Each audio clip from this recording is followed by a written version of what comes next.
Ladies and gentlemen, we will now be beginning with the first plenary session for the day. The topic for this session is Enhancing Future Livelihoods in Rural India and Resource Efficiency. I would like to call the panelists on the dais. Our first panelist is Dr. Ashok Khosla. I would also like to invite Shri Ajoy Misra, Shri Vijay Mahajan, and Shri Anirban Ghosh up on the stage. This is the first session after the inaugural, and we're already running about 50 minutes late. We will give ourselves a little extra time towards the end, delay lunch a little bit, but we will have to generally speak on time. Now, the idea about the Club of Rome basically is it's a debating society. It's a conversation that's going on between people who care about the way we live, the way that the planet survives, the way our economy works, and how do we bring about change through our thoughts on these subjects.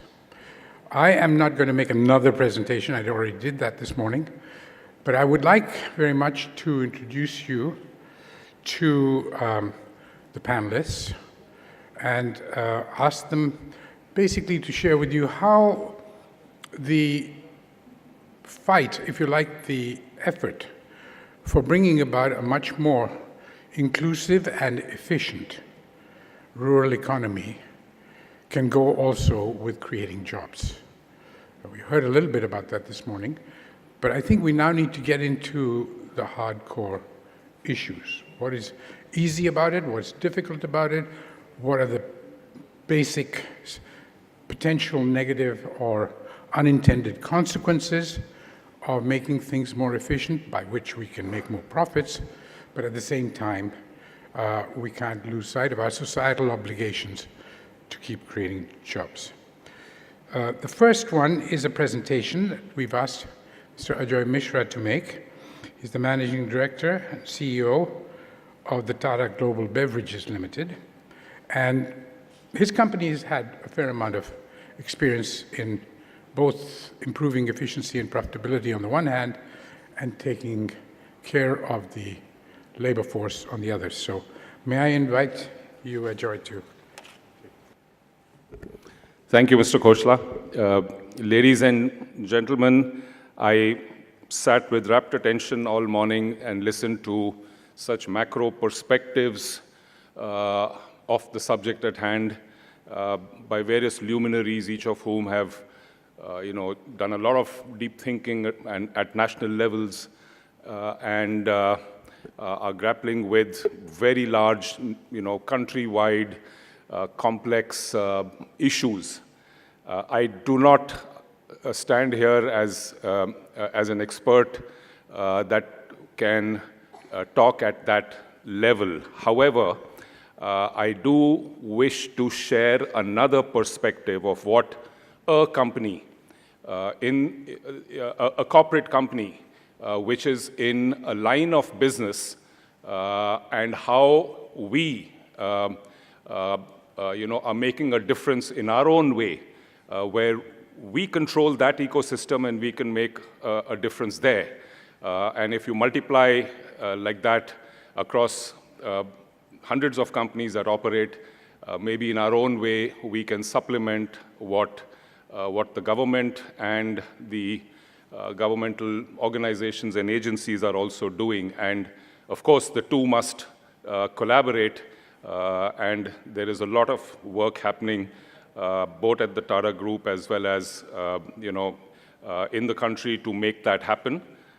So this is a glimpse or a glance at Tata Global Beverages. We are a tea company, 75% tea, 20% coffee, and a little bit of water.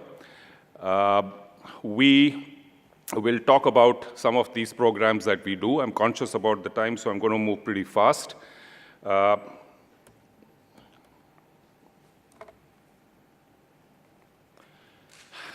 cannot not start with what the founder of the Tata Group had to say, which guides all of us in all our companies, that in a free enterprise, the community is not just another stakeholder, but is, in fact, the very purpose of its existence. So we are all in various Tata companies, in various levels, we are always guided by this vision, and therefore the focus of why we exist is always very clear to us.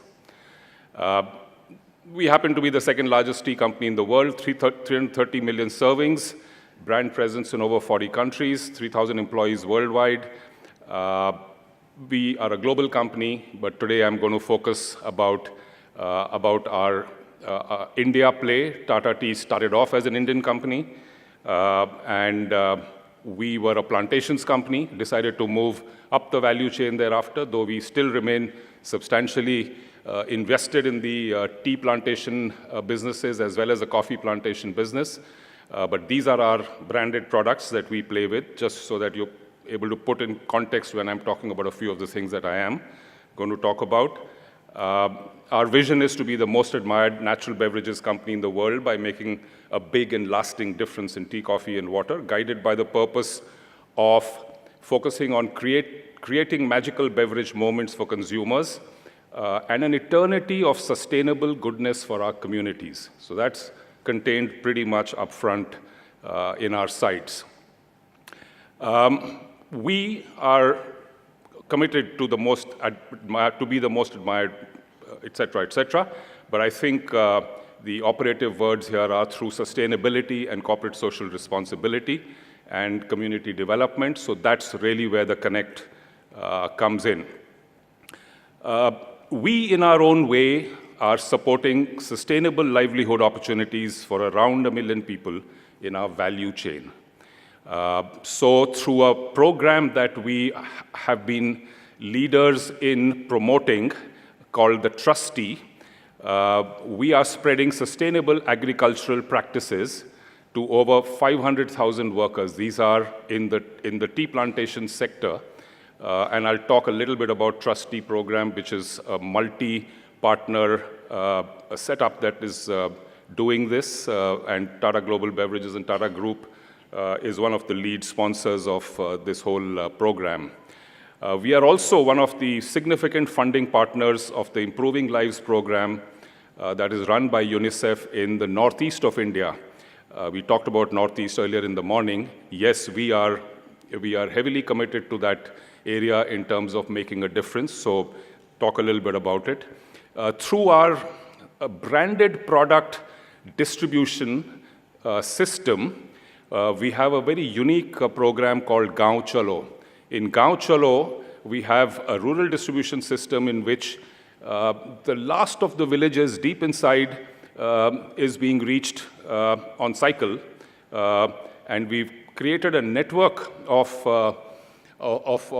a distribution system partnering with NGOs, which has created livelihoods for rural people through almost 150,000 outlets in 375 districts of India. So that's another way in which we are saying we can make a difference in our own way. Of course, all of these also serve our commercial interest, but there is always a way in which you can marry the two. I talked about the associate plantation companies. They're directly 50,000 people is what that we look after. Similarly, we are very conscious of the overall challenges in the country, and of course, I dare to speak in front of Mr. Ramadurai, who's sitting here as a person who has led that movement at national level as well as at the Tata Group, chairs the Tata Strive program, which we've been committed to creating skills across the country, the group I'm talking about. And almost 500,000 people is the target in the short run that we have taken in the group, with 50 directly owned training centers, 70 in which we are providing training, and we picked sectors, the group has picked sectors such as auto, IT, BPO, renewable energy, also QSR, quick service restaurant, retail. So Tata Global Beverages, because we have a joint venture with Starbucks, Starbucks US and Tata Global Beverages has jointly undertaken to build skill sets in the retail sector, in the QSR sector, and we've set up 2 skilling centers where Starbucks is bringing the training technology for how. So it's a different kind of employment opportunity we are creating, but that's what we are good at, and so we are doing our bit through that. I talked about Trustee. So this is in the tea communities, the tea part of the world, which is northeast of India and south of India. It's about creating a world's largest sustainability code for a single commodity in a single geography. It's a very ambitious program. We are transforming 500 million kgs of tea that is being produced, will be produced sustainably. And this code of certification that we have jointly worked on with IDH, which is a Dutch funding initiative, Tea Board of India, Hindustan Unilever is partnered with Tata, and we also have Rainforest Alliance, Solidaridad as the implementation partner, and Ethical Tea Partnership. So it's a huge program, and I believe we are creating a whole ecosystem for the tea plantation area where all the tea eventually, so right now we are about 45% of the total tea being produced. Our idea is to make this close to 600 million kg this year, and in the next 3 to 4 years, all the tea that's being produced should be sustainably produced. We are actually thereby touching a very unique set of, or a unique community that we call the tea tribes. These tea tribes of Assam are active tea garden workers and their dependents who reside in labor quarters that were built many, many decades back. There are almost 6 million of them, descendants of indentured laborers, deprived of their scheduled tribe rights prevalent in other parts of India, so they're pretty deprived in a certain sense. It is here that we are promoting this Trustee program and thereby strengthening the ability of these tea tribes towards sustainable livelihood. These are some statistics of achievements to date.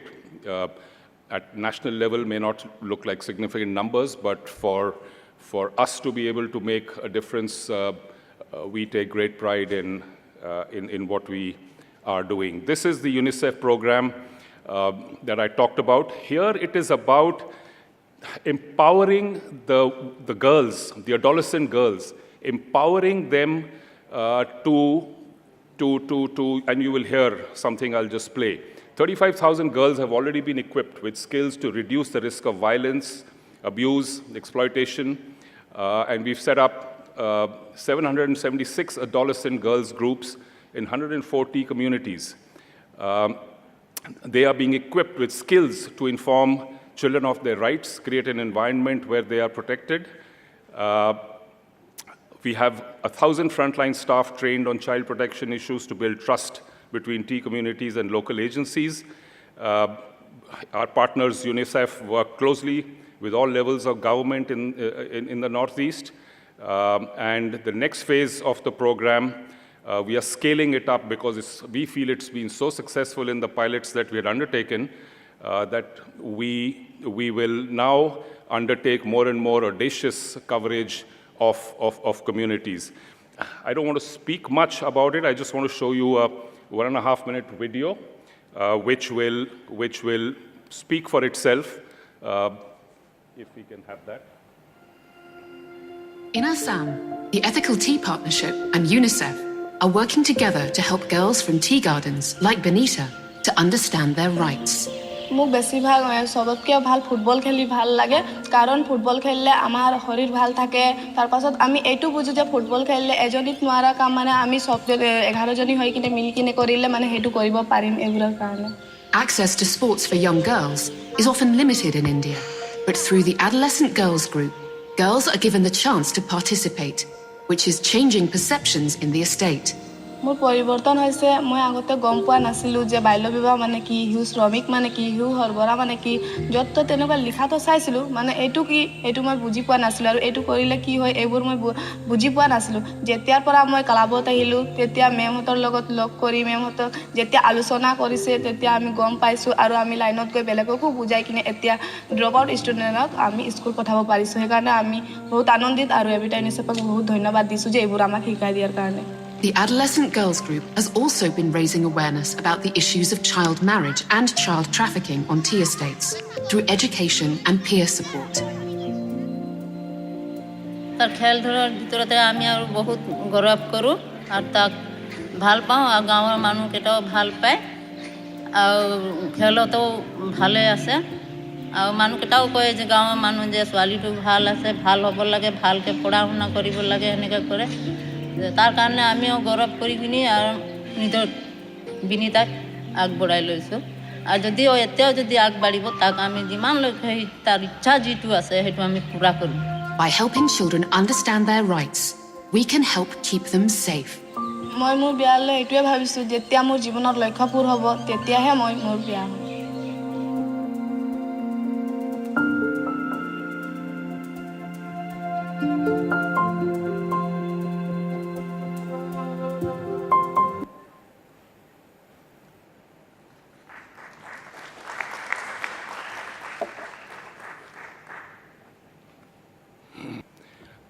Yeah, so I personally spent a few days in that area interacting with a lot of these adolescent girl groups, and I can't tell you what a difference just a simple thing like this can make. Just wanted to share that. So many of these things are a result of those kind of programs.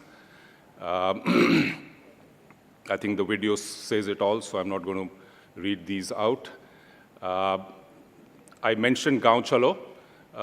So this is another way in which, in the other part of our value chain and supply chain, we are also creating a lot of employment opportunities.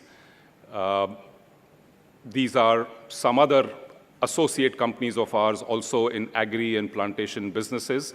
So across them, much more interesting work in this area is happening. And I mentioned that we are also participants in many Tata Group level programs that are also working in adjacent areas. And Trustee is a very unique example in Munnar, which is where our South Indian plantations are, where we enable learning and economic opportunities for differently abled youth. And we are training to, we have through training and rehabilitation initiatives. If ever any of you get an opportunity to come to Munnar, happy Tata Global Beverages, Tata Tea will be happy to take you through some of the interesting work that is happening for the community out there that we do. We also run our own school, hospital, and small cottage industry, workshops in which community people participate.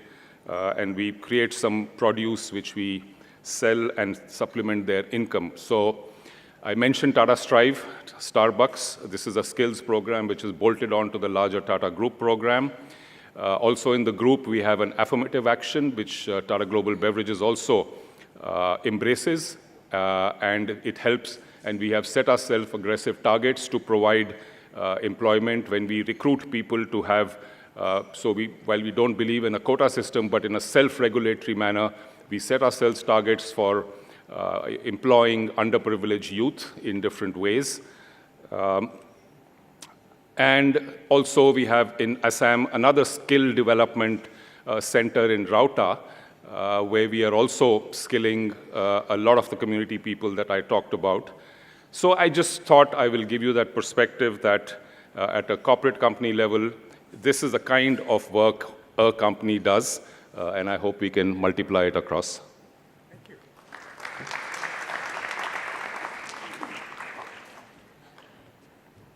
That was an excellent glimpse into what, as Ajoy says, a company can do. And I hope that we will have many more examples like that. This is an opportunity for us to see that it is good business to do good things. Doing well by doing good is actually the way of the future. In a conversation this morning, one of the participants, Indrani Malkani, suggested that we put together a compilation of the good things that are happening. And I have challenged her to do that with us. So if any of you have examples in the form of written text and photographs that we could put into this compilation, I think it would be a very good contribution to do that. And here is one example which is ready-made, and then we can add many more.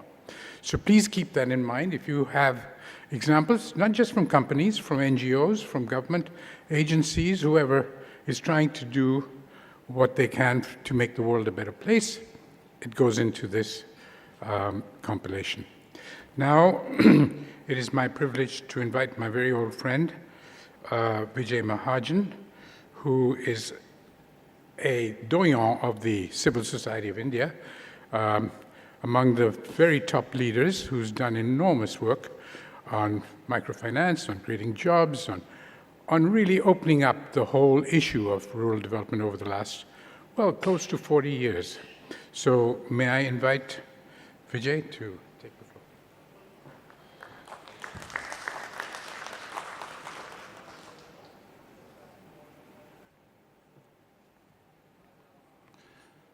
Thank you, Ashok.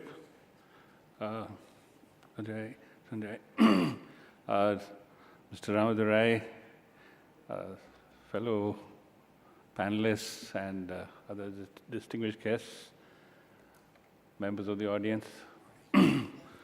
Wonderful to be here on 3 important anniversary years. Ashok, was I right when you said this is the 50th year of the Club of Rome? 50th. Yes, so that's very special, which means in 1968 they were thinking of ecology. But if I may remind you, there was somebody else who wrote Hind Swaraj in 1909, and it says his 150th year, Mahatma Gandhi. And in a sense, he is the primeval modern ecologist who introduced this whole idea, which Mr. Madhav quoted in a Sanskrit shlok, that eventually we'll have to put limits on our wants if we have to make life sustainable. And it's also the 150th year of the founding of the Tata Group, which is, again, you know, both a beacon of ethical business, but, you know, in the contemporary sense, ethics without environmental sustainability has no meaning, and we saw a very good example of that. So it's wonderful to be in this company and in this period, but I'm not going to use my next 9 minutes to talk about so much about the past. I think there is a lot to celebrate, and I would recommend that Indira just should write that book, or should compile that pieces of good news. We all need some. But there's a lot that the 20th century has left us with, which we need to fix, and fix quickly, as I agreed with my taxi driver from the hotel to here, that pralay aane wali hai, or jaldi aane wali hai. So, and as we speak, you know, the coast of Odisha is being hit by another super cyclone. We'll know fairly soon what is the damage. And, you know, now the extent of damage by natural disasters is running into billions of dollars, 80 billion for India, as per a news item this morning, nearly $1 trillion for the United States. So, so I think we need to pay attention to the environment. And to me, the situation is actually very, and Ashok, you're probably the right person to, in some ways, just have a dialogue with, even though I'm speaking to the audience. But, you know, the concept of efficiency was a 19th century idea, and along with the industrial revolution. And we must remember that while efficiency was a great, and I'm an engineer by training, so please don't think that I am anti-efficiency, but we must remember that human beings suffer from bounded rationality, and efficiency is eventually measured as a ratio of output to input. And the problem with any way of measuring output as well as input is that we have to put boundaries on what is the input and output for. And for example, in case of enterprises, till fairly recently, when they would say drawing resources from the environment or from the community or indeed from the nation in the form of subsidies or capital or trained human resources, we never really costed those on the enterprise balance sheet. That was basically either not costed at all, as in the case of resource economics, or it was kind of left for the public fisc to take care of. And as a result, what we called efficient was actually false accounting. And if we replace narrow financial accounting with just economic accounting, which takes into account the opportunity cost of all these other resources that are used by enterprises, then what is efficient is often quite inefficient. And economists long ago talked about public goods, private goods, and stuff like that. But if we go one step further and also include environmental costs, which now, thanks to the Nobel having gone to Nordhaus, I think will again come back into mainstream thinking. Then what was considered efficient in the 20th century is probably not just inefficient, but is actually highly undesirable in the 21st. And the challenge and the great opportunity, and I see a lot of young people here, most of whom are millennials, is that we need to spend the first 20, 30 years of the 21st century, the next 20, 30 years till 2050, to correct some of the mistakes that we inherited from the 20th. And then only can we move towards sustainability. Now, so much for philosophy, but let me get down to specifics. Because I'm basically a doer. I'm not about philosophy.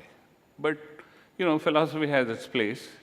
So since we're talking about resource efficiency, and I just challenge the notion of efficiency, I would like you to consider instead resource regeneration.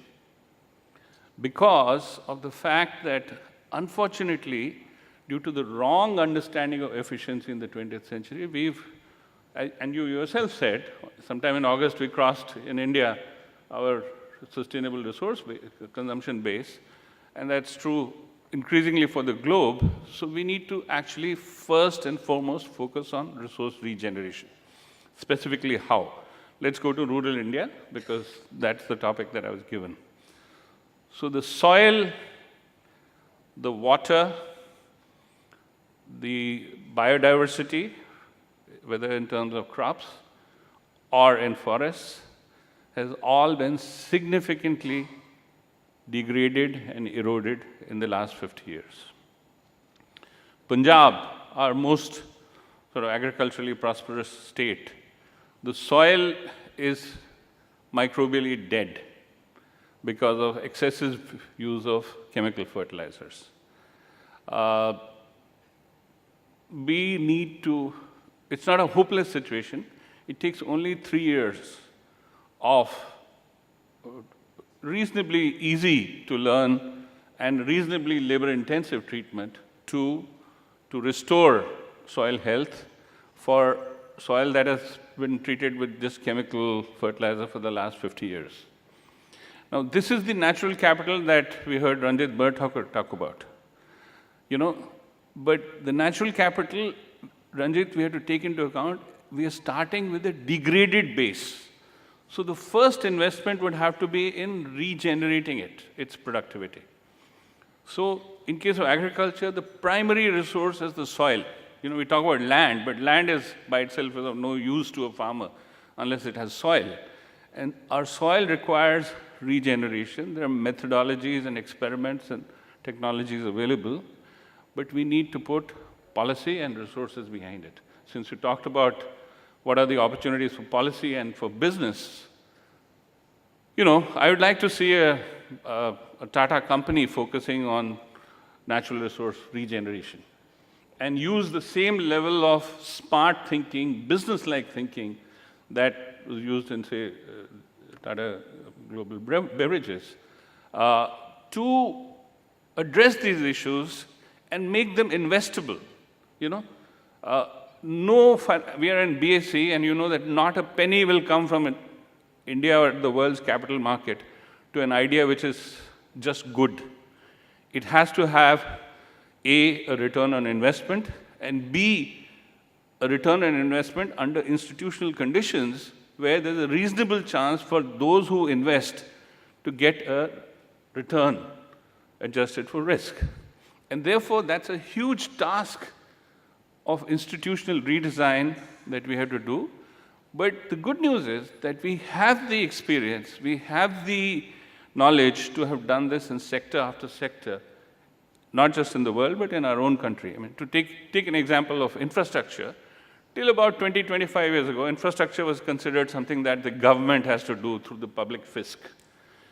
Now, even large infrastructure projects are basically started with private initiative. There is some public participation, and there is a whole lot of institutional innovation that has been done, whether it's in terms of long-term bonds, whether it's in terms of annuities, whether it's in terms of, you know, contractual arrangements, power purchase agreements, et cetera, public-private partnerships. So all of that needs to be done to work on our resource regeneration. So soil is one. Water bodies. We have completely destroyed our water bodies, small ponds, bigger lakes, et cetera, which were the source of not just water for rural communities, but also for recharging the groundwater. So if you talk to groundwater experts, you will find that India is on a deeply unsustainable groundwater regime. More than 3/4 of India's districts are now in the red zone. You know, they can't permit additional bore wells. So again, the good news is that it takes no more than 3 years to start recharging groundwater if you do reasonable level of watershed treatment. And it costs, at today's cost, it's 25,000 rupees per hectare. It's nothing, you know. Then let's come to our grazing lands. To the extent they've not got encroached or urbanized, large amount of our grazing lands are completely degraded. They do not serve the purpose, the ecological purpose for which they originally were left as grazing lands. And then we come to forest lands. And forest lands are now a legal term. They are not an ecological term. Forest land basically means land which is under the control of the forest department. It does not mean it has trees. So we have to restore the term forest land to its natural language meaning. That is, a forest land is a land where you should have trees. And that's, by the way, not 1 or 2 million hectares, it's 40 million hectares. So by the time you add up just these 4 things, soil, water, non-cultivated village lands, grazing and so on, and forest lands, you're talking of an agenda for resource regeneration which does not require massive amounts of investment. It's about 3 to 4% of the GDP for the next 10 years. But its benefits in terms of job creation in the current account, and most of them unskilled jobs, although there is a ratio of about 1:10 skilled jobs. For example, if you were to do soil restoration, 80% of the job is manual. But you do need microbiologists, you do need supervisors who understand microbiology but are not MScs in microbiology. You do need, mechanical supervisors. You do need all kinds of people who will be up the skill ladder. So all of this will generate millions of jobs in the new rural sustainable economy in the short run. But if we persist on this path of resource regeneration, in 10 years' time, the productive potential that will be unleashed will lead to such an enormous enhancement of the growth rate of the economy, starting in a decentralized rural way, that, it will be like, the phrase "Sone ki chidiya" will again apply to India. The reason I am able to say this is because I know personally not one, not 10, not 100, but thousands of projects where this has been done at the micro scale by NGOs, by governments, by CSR projects. And there have been some rigorous studies of their impact as well as their cost-benefit ratios. And typically the IRRs, sir, are in the range of 23 to 28%. It's a mouth-watering IRR for any investment to be made. What is missing is the institutional frameworks which will ensure that money from the Bombay Stock Exchange goes to restore village commons. And we have to build that. So regeneration was one of my main pitches, but I have one other small one and then I'll stop. We need also to significantly wake up to the fact that we cannot continue in an energy regime which is based on fossil fuels. That's widely understood, but when are we going to change? And India is one country which is blessed with solar radiation of, nearly round the year, except for a few monsoon months. And therefore, we should be the solar energy capital of the world. We should actually reach a stage. I'm looking forward to these children growing up and saying, do you know, our ancestors were so primitive that they used to actually use electricity being generated in thermal power plants and then sent 2,000 kilometers and they were polluting everything. When, in every house we can have solar electricity, Just as we talk about people who don't have toilets, it'll be the same. We have to create a sort of a new vision for energy usage. And that, by the way, will actually move us from non-renewable to renewable, but also from shortage to abundance. And finally, the third re is the recycling. So irrespective of what we do, we've all grown sort of accustomed to consumption levels which will require some material usage. And therefore, I think as long as we're locked into those habits, till those Sanskrit shlokas eventually make a difference to human behavior, in the meantime, at least we need to recycle and reuse. So it's 4 Res. Regenerate natural resources, renewable energy, recycle material items, and reuse. So I want to end with a song. Re, re, re, Saiban. 21st century में धोखा नहीं.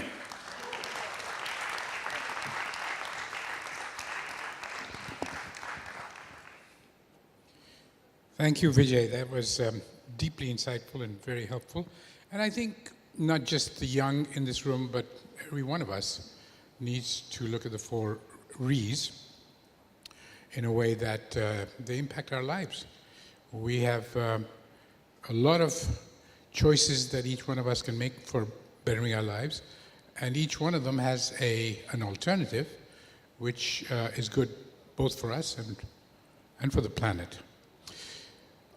Those of you who were here last year will remember a wonderful lecture presentation that Anirban Ghosh made last time.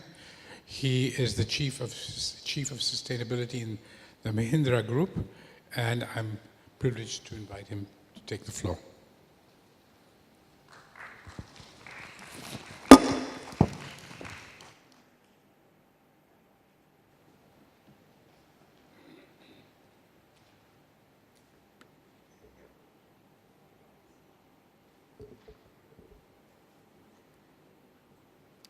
Good afternoon, ladies and gentlemen. It's been quite a conversation so far. We've traversed territory which is quite diverse. We've gone through poetry, we've gone through shlokas, we've heard a lot of perspectives on the subject of livelihoods and resource efficiency. I'm very privileged to be a part of this discussion, mostly because it sets you thinking as to what is the way forward in the future. We're actually in fairly unusual times when what we have in front of us is a challenge not to tackle poverty or environment, but to tackle poverty and environment at the same time. And we have a time deadline. This is something we never had before. When someone stood up and said, Garibi Hatao, they did not say Garibi Hatao by 1980. It was Garibi Hatao, and we are still Hataoing Garibi, as you know. But we have a time deadline now, especially when it comes to the environment. But fortunately for us, things are taking a course where we probably have a chance. And I would rather look at the glass as being half full than half empty, because the problem is so large that at all points in time there will be something that is not yet done. So if we have to talk about future livelihoods in rural India, it's important to try and imagine what will future rural India be like. Is it going to be the rural India that we know now? I don't know how many of you have a familiarity with the context of rural India. And there too, when we say rural India, it's actually not one rural India. There are so many variations and different types of things that happen in rural India. The variations are really large. But usually when you say rural India, you automatically assume that you're talking about agriculture. And you automatically assume that you're talking about agricultural income. And that if agricultural income is threatened, rural India is threatened. But if that were to be true, Indian rural India would have been dead by the turn of this century. Why? Because the proportion of agricultural income in rural income slipped below 50% more than 20 years ago. Today, it is probably below 40%. So when you look at rural households, a large proportion of their income no longer comes from agriculture. This is not a bad thing. This happens in every country as it develops. The agriculture sector continues to grow, but as a proportion of the entire economy, it continues to shrink. So agriculture is a very large part of Israel. It's a very large part of the United States. But as a proportion of their GDP, it is in single digits. So if 50% of our people today are engaged in agriculture and getting their livelihoods from agriculture, and we find that to be worrisome, consider the reality that less than 20 years ago, that number was 70%. And that number may well shrink to 20% in the course of our lifetimes. Not because agriculture will do badly, but because they will have many, many more opportunities to earn money from. And this diversification of income is one of the reasons why rural India is so very resilient.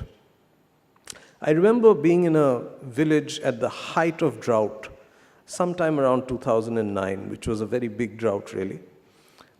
And despite the fact that almost nothing was growing in that village, nobody was unhappy. Just a little bit of probing revealed the fact that every household in that village had somebody employed in the gold or jewelry industries somewhere in the country. And the money that came back as remittances was more than enough to run the household, and agriculture really was pocket money. Now, I'm not suggesting that agriculture will become pocket money for everybody, But what I am saying is that even as agriculture grows and feeds 1.3 billion, perhaps 1.7 billion people, its share of income in rural India will continue to go down. Therefore, it will be important for people in rural India to have alternate sources of income as well, be it in organizations like Tata Global Beverages, be it in organizations like Mahindra Shubhlabh, be it in small businesses that will start in rural India. But clearly, the future of rural livelihoods will not be limited to agriculture. And hence the need for holistic development of the economy as a whole, a part of which will be rural. Now, what is rural really? If so much of our country is rural, we should be able to define it, right? Earlier in the day, you heard that there was no definition for youth. Fact of the matter is there is no definition for rural either. There is a definition for what can be considered urban or town, which is, and that's also very archaic. I think it has to do with something like a post office and a population greater than a certain amount and so on, all of which is very archaic and completely irrelevant now. But there is no definition for rural even today. So what's rural India going to look like? Will it look like little hamlets and villages? Well, how can that possibly happen when we know that demographic projections indicate that more than 60% of India will be living in urban areas? Does that mean more than 60% of India will live in the cities as we know it today? That would be a bit of a catastrophe, because you know how well we build our cities for increasing population.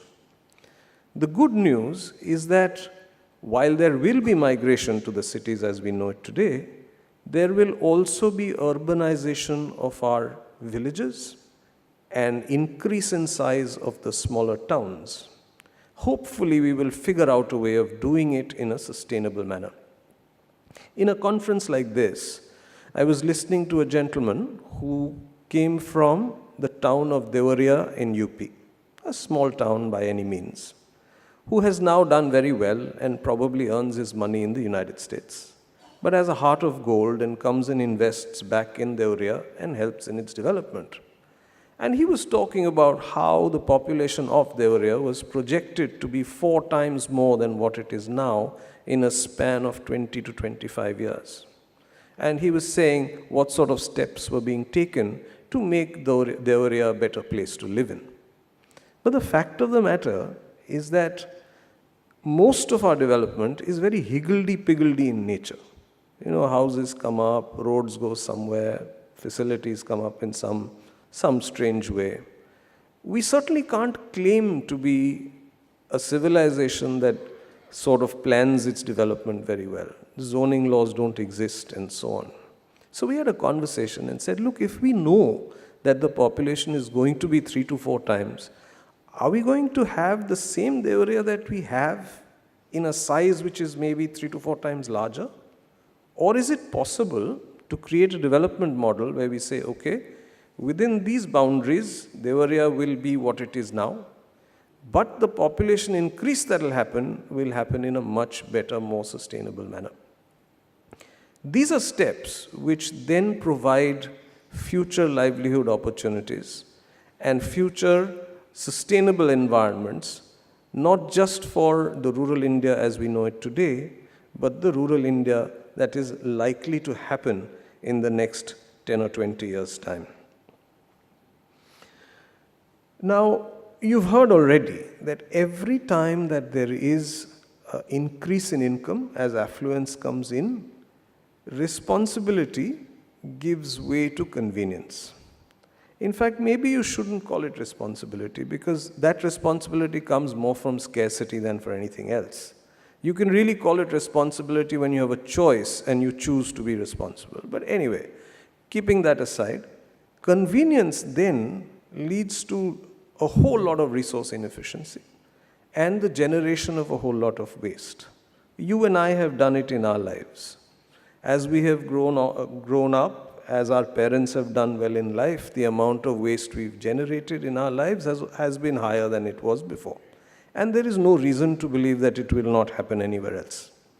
So just as Mr. Mahajan was saying, as we make the transition into a more developed economy, this is a problem which we are going to face, and we will have to figure out a way of living in a way in which, even if there is waste, there are the 4 Rs and recycling and reuse and so on.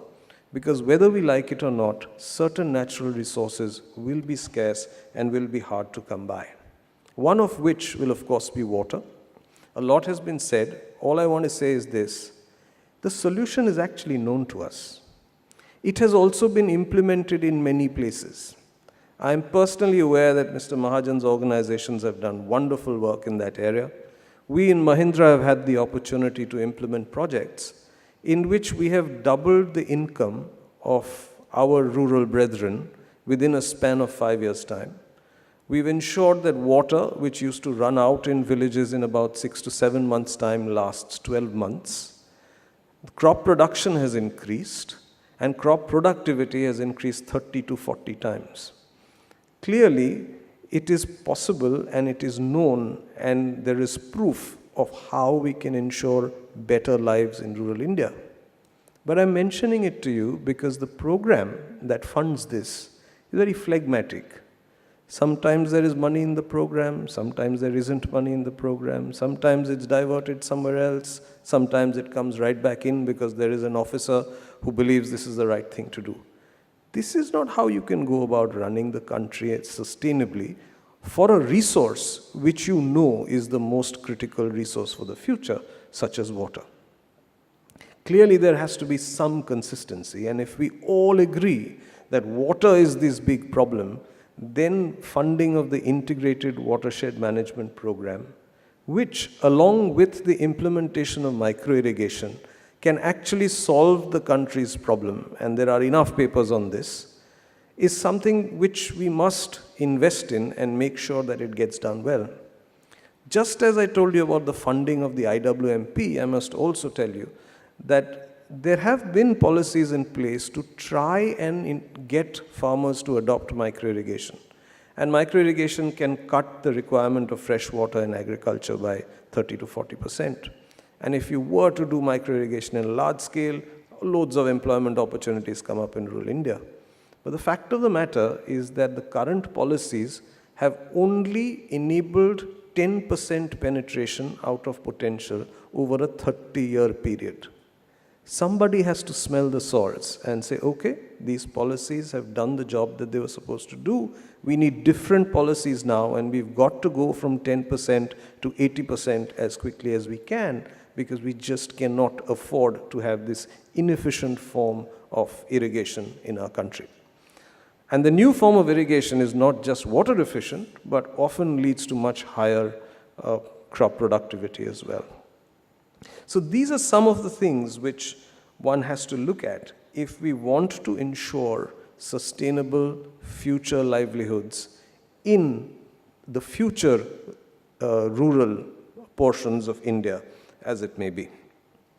Even if we do all this, if you look at the wonderful initiatives being taken by responsible corporations, by responsible non-profits, even by many government departments, you will see that the numbers don't add up to what is required, because the magnitude of the task is so large.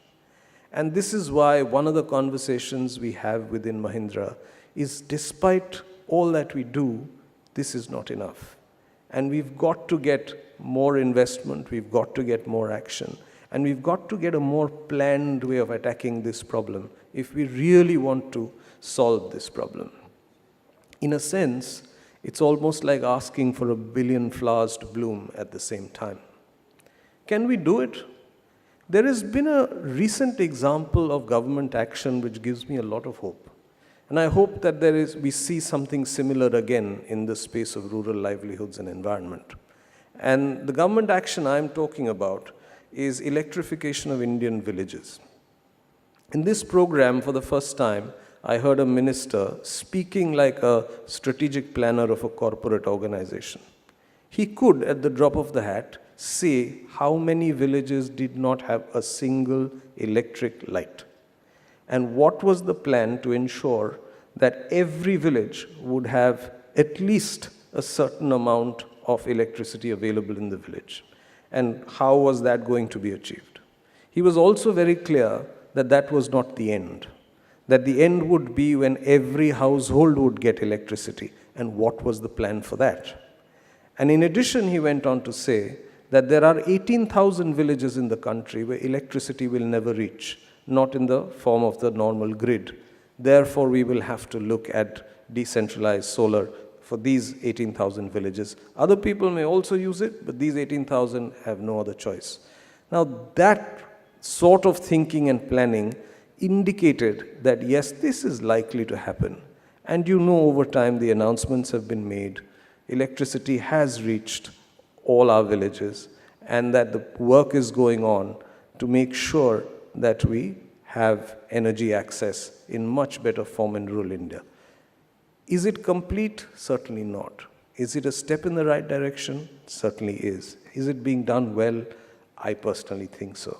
And it sort of is a sign that if we were to think like this, why just energy? We could solve the other problems as well. Thank you.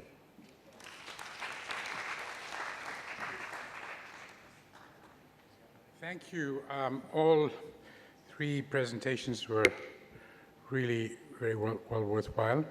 We're only running a little bit behind schedule, and I think, if I may, I guess most of you are here more for the food for thought than food for your body. So if we delay the lunch by 10, 15 minutes, we can catch up. Sorry? Yes, I'm going to invite people to say things. Ground rules, you have 1 minute each. We need to hear from you. And it's not just questions. If you've got some comment, please make it to the point, because we want to hear your views, whether you agree with what you heard, whether you find that there wasn't enough. And if you do have questions, of course, you can ask them too. But in the next 15 minutes, we are going to try and give as many people a chance to take part in the conversation. Anybody? Yes, sir. Do you need a mic?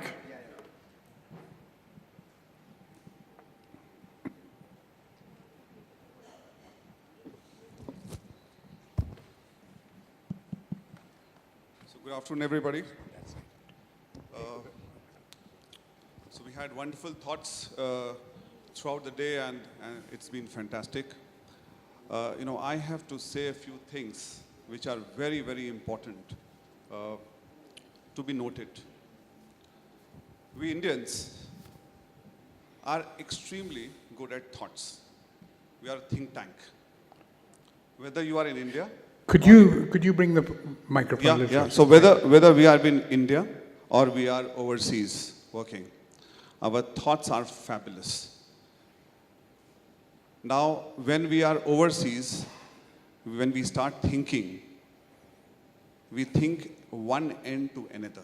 So if I am an entrepreneur, I would take up a project and think through the project to the end, along with the time frame, the resource allocation, how do you raise debt, and things like that. And the most important success factor out there in any entrepreneurship is a good financial management, which we Indians miserably fail to use this word, miserably. There are many reasons we've seen because of our family background. Most of us now have educated background, but we have seen our parents not being able to save, not being able to manage their financial very well, somehow being able to educate us and get us married. Okay? So financial management is a big challenge. Government is doing a lot. Corporates are doing a lot. The kind of work, the kind of thought process government has, the bureaucrats have, some of the politicians have, some of the corporates have, is outstanding. Let's look at some of the government initiative in the agriculture sector or in the micro, small and medium enterprise sector, which we call the MSCB sector, or the affordable housing. That has been meant to create entrepreneurs and to generate employment. What MSME sector can do in generating employment is phenomenal. But unfortunately, we are ready, the government is ready to tell the government, to tell the banks to give loans of 5 lakh to 2 crores under the SME schemes. But unfortunately, the guys who comes and takes and becomes an entrepreneur and takes money, take loan from the bank, don't know how to manage their finances. They don't know how to manage the finances, so they open entrepreneur enterprise and they close it after 3 months, 6 months. Why? Because we do not know how to manage finances.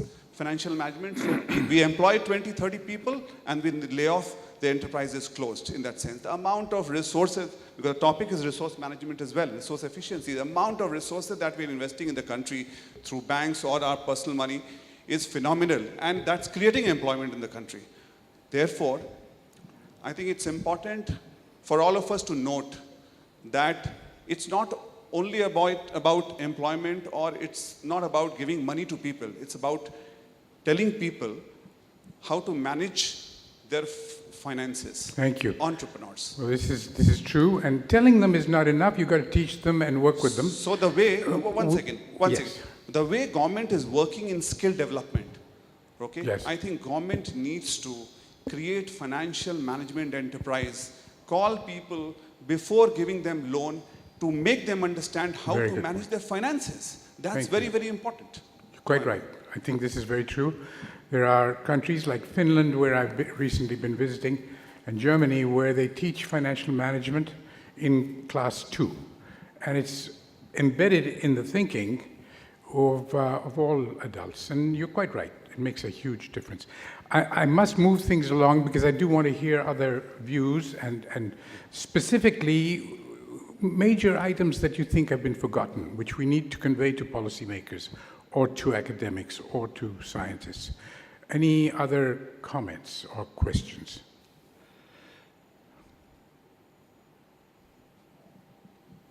Pretty clear? Whatever. Yes, there's one over there. Madam? Good afternoon. This is not a policy issue, but I just wanted to ask the gentleman from Tata's, Ajoy Misra.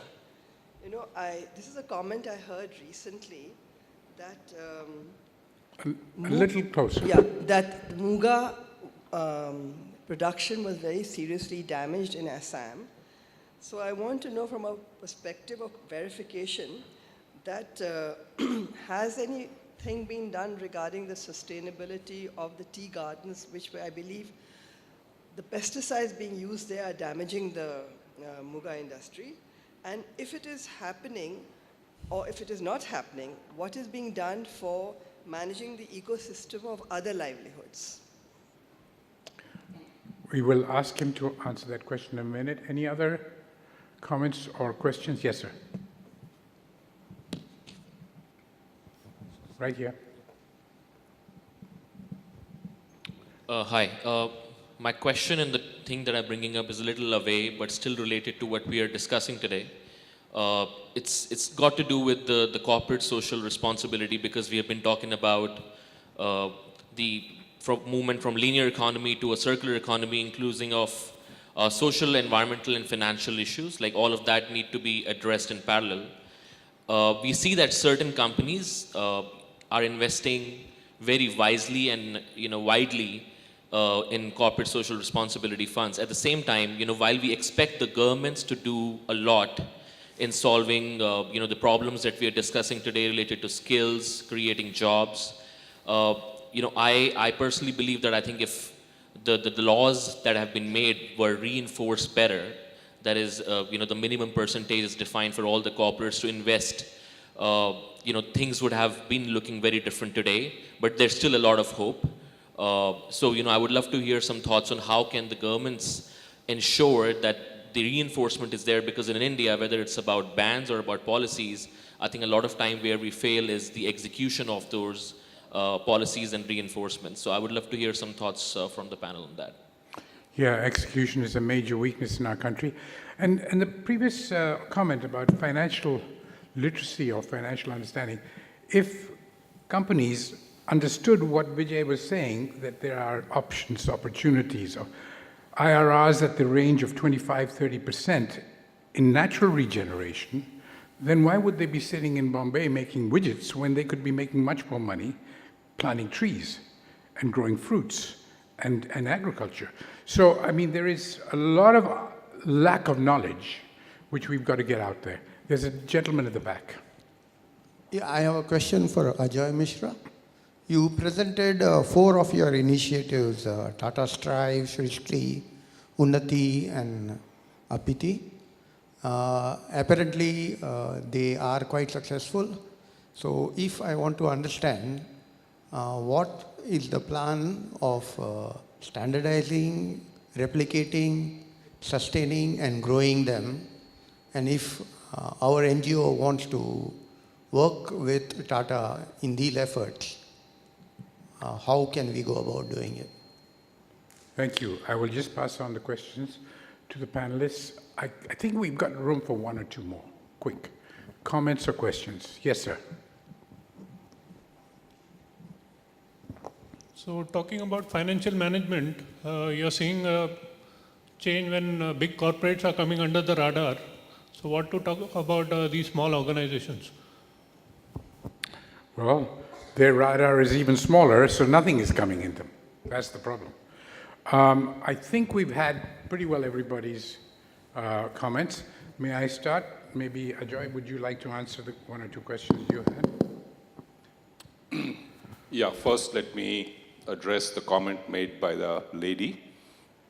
Yes, the northeast of the country, Assam, Tuars, that whole area, which is very, very extensive in tea plantations as a main agricultural produce there. So is some parts of South India, but I think let me address the northeast.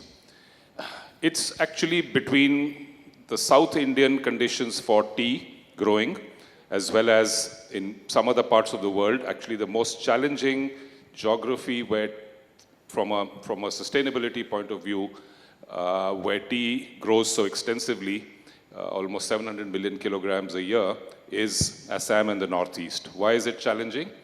Because it's an area where the climate is very harsh, it's very flood prone, and climate change is taking its toll.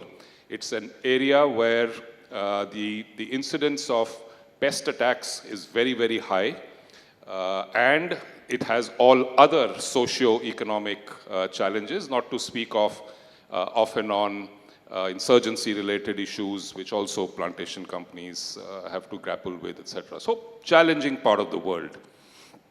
How are we, what are we doing? We can't solve the whole problem. We only are one part. We are invested in a company that operates there in a plantation company, which is a small part of the whole landscape that I'm addressing. But I obviously didn't spend enough time explaining the Trustee program because of shortage of time, but actually that is the program that we have become a critical part of, along with Hindustan Unilever as the major partner. Between two of us, we almost have 50% of the share of the tea market, so we are very interested in making our contribution to the communities there. And the Trustee program is exactly about that. It's about evolving an appropriate code that governs sustainable practices with which tea has to be grown. Sustainability of that code addresses, and therefore certification happens, and there are several people from the implementation agency on the ground ensuring that good practices are spread. It goes all the way from living and working conditions of workers to pesticide use and how to regulate, and control pesticides, and how to restrict it to only what is approved by the FSSAI and the PPC. But of course, there's a lot of misuse that happens in the unorganized sector, and that's where the issue lies. We are trying to bring the unorganized sector, roughly 50% of all the tea grown is in the unorganized sector, small tea growers, unregulated, and so this is actually addressing that issue. It's a mammoth task. It's not going to be easy to complete it, but I think we've made good progress. And that is one way in which we are addressing. The other ways, of course, are we are working to lobby the state government. There are many governmental laws there which I think need reform. The PLA Act needs reform, Plantation Labor Act. So there are several things that are not directly in the control of the industry, but there are things that the government can do. With the new Assam government, we have open dialogues. They're very receptive. We are looking at a host of things to do to address some of those issues, but it is a very challenging part, but we are doing our bit, and in fact, much more. So that's on that front. The gentleman, yes, sir, you mentioned about, yes, so we have Rauta skill training happening in Northeast, in Assam. We have Shrishti, which is in Munnar. We have Unnati, which is in the Tata Coffee Estate. So these are skilling centers that are in the heart of the communities that we serve, whether it be tea plantations or coffee plantations. We have been doing this for quite some time. Subsequently, I also mentioned in my presentation very briefly that the Tata Group took on building and skilling as a major group-wide initiative. So taking our experience from there, we have plugged into the larger group initiative of skilling. 2.5 lakh people have already in the last 3 years, we have trained them for skills. I mentioned skills in the area of all those sectors I talked about, including digital and e-learning and, of course, auto and IT and, renewables and things. We have a target till 2022 of the number that we want to do in terms of skilling. How does this work? There are 50 centers that are owned by the Tata Group. Many of them operate out of establishments of different Tata companies, for example, sometimes within hotels, sometimes within a Tata Motors or a Tata Steel facility, etc. We've set up classrooms. There is trained faculty, and we skill them systematically in all these places. There are 70 other institutes that we support for training, which are not part of our own establishment. We partner with educational institutes, etc., etc. So it's a national program. Again, we are trying to do our bit to supplement this huge problem, but the problem is much bigger than what just we alone can solve.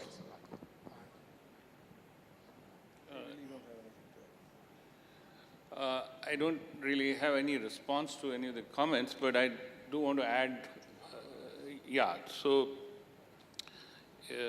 if I had another minute at the podium, I would have said the following in terms of a forward-looking strategy for rural livelihoods, which are also resource efficient and also sustainable, both in the environment and the financial sense.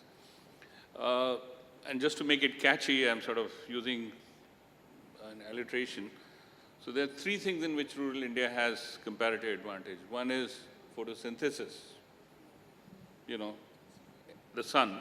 Everything, it's the most fantastic form of converting energy to matter using solar light as well as just air and soil. And so we should be the photosynthesis capital of the world because we have so much solar energy, we have good soil, we have the monsoon. This combination, India should be having the world's most,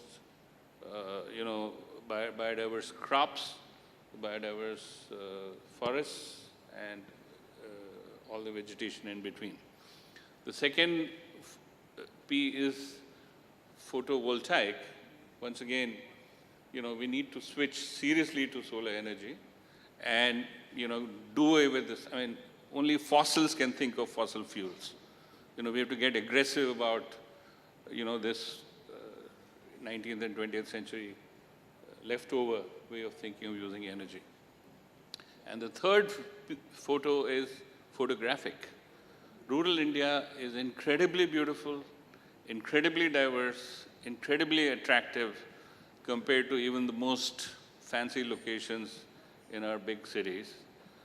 So, you know, for people who are getting fed up of the quality of life in big cities, if they can't relocate there, which will be the fifth re, then they can at least visit and, you know, promote tourism and so forth. This morning there is an article in Times of India that Bihar, and this is written by a policy analyst, Indian policy analyst in Australia, Melbourne University, and he's arguing that Bihar's economic growth can start with religious pilgrimages being the primary attraction for people to come there, and that would, and you know, I mean, something could be made of that. So photosynthetic, photovoltaic, and photographic, these are the three strategies for renewing rural India.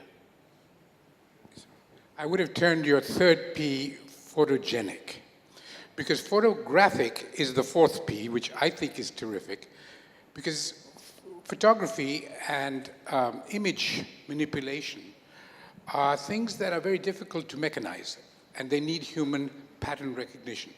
And I believe that one of the major possible job opportunities in rural India will be, as soon as they're connected to the internet, you can send them your photographs or your videos to process.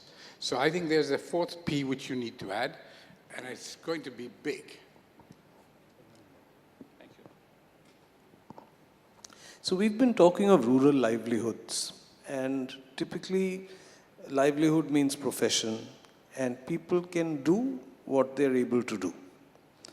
Now, when we look at rural India today, and if we were to try and give them or enable them to do things they can do, usually they're of fairly low value addition. However, there is something miraculous that's happening in rural India. Every time I go to teach at an IIM, and I ask the question, how many of you are one generation away from the village, or how many of you grew up in a village? Over the last 10 years, the number of hands that go up in every class has been increasing sharply. Despite the absence of education, which I'm sure we will all agree, there is something that's going on in rural India which is bringing their children to management schools and technical schools and so on. Imagine what sort of an opportunity exists if we were to strengthen the education available to kids in rural India, and how that would influence their access to livelihoods, where you would not then have to create new things for them, but they would be able to leverage and they would be able to feed into the growth of the country as you and I are experiencing it here in the city. So it could be a completely different way of tackling the problem of livelihoods in rural India. Thank you. I think